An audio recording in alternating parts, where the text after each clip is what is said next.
Dito ang girls ng Batch 1 ay nagdasal.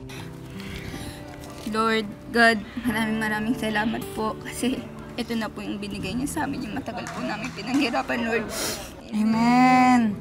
Kampay! Kampay! Kampay! Kampay! Kampay, Ate Jelay!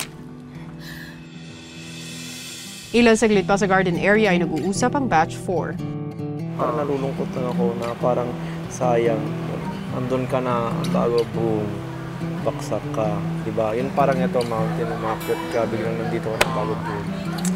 From the top uli na hindi mo alam kung saan ka kuha uli ng energy para okay lang yan. Wag lang tayo masyadong magpapakay. Pakita natin sa kanila na yung positive pa rin. Positive pa rin tayo. Ang girls ng Batch 1, minabuting kausapin si Kuya.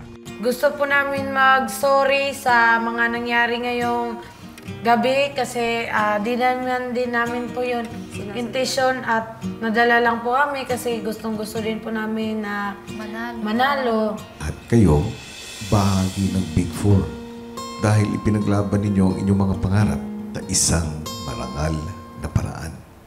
Naiintindihan ko ang kagustuhan ninyong manalo pero sa huli, mas masarap na matamasa ninyo ang pagkapanalo kung ito ay nagawa ninyo sa paraan ng tama. Pinagsisihan po namin ko yung nagawa namin. Hindi masarap manalo kapag hindi ka patas lumaban. Kuya, lalaban pa rin po kami at Siyempre, stay positive, Kuya. Opo, Kuya. Babawi pa po kami. Papakita pa rin po namin sa'yo na kaya namin po nang hindi nagkaganyan, Kuya. May tiwala po kami sa isa't isa. Kaya yun lang po, Kuya. Thank you po sa pagtitiwala ulit sa amin. Dalhin nyo ang inyong natutunan hindi lang dito sa loob ng aking bahay, kundi pati sa paglabas ninyo. Opo! Thank you po.